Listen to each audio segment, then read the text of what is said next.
Comme d'habitude, il parle pour ne rien dire, la classe politique française et le désenchantement populaire.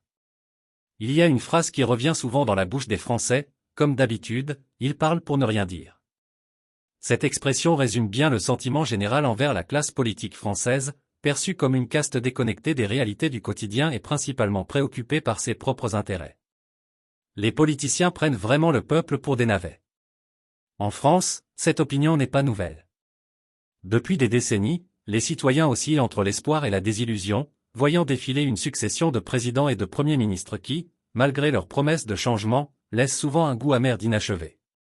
Une classe politique monopolisée. En France, la classe politique semble être devenue la propriété des grandes familles et des élites. Des dynasties politiques comme les Debré, les Chirac ou encore les Le Pen semblent perpétuer une tradition où le pouvoir se transmet presque de manière héréditaire. Cette situation nourrit l'idée que la politique est un cercle fermé, inaccessible aux citoyens ordinaires. Un théâtre de marionnettes. Les politiciens sont des parasites, comme dans le reste du monde, qui jouent une comédie pour faire croire au peuple qu'ils ont un choix dans leur vote. Chaque élection est présentée comme un moment de renouveau, une opportunité de changement. Mais la réalité est tout à fait opposée. Que ce soit sous la présidence de Nicolas Sarkozy, François Hollande ou même Emmanuel Macron, les grandes réformes structurantes se font attendre, et les intérêts des puissants continuent d'être protégés. Des réformes cosmétiques.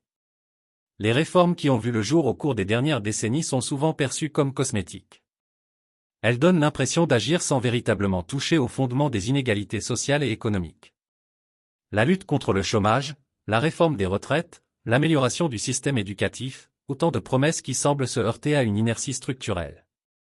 Le réveil du peuple, une nécessité urgente. Je me demande quand le peuple va se réveiller. Cette interrogation reflète une impatience croissante au sein de la population française. Le mouvement des Gilets jaunes, apparu en 2018, a été un signe de cette exaspération latente.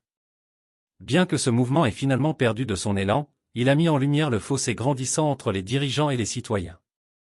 Pour que le changement devienne réalité, il est crucial que les citoyens reprennent la parole et exigent des comptes de leurs représentants.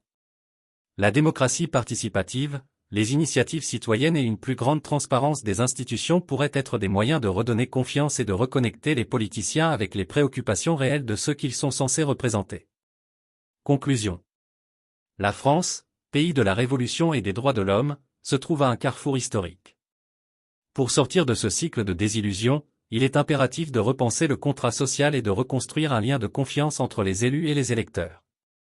Le réveil populaire, tant attendu, pourrait bien être la clé pour redonner à la politique son véritable sens, celui de servir le peuple et non de se servir de lui.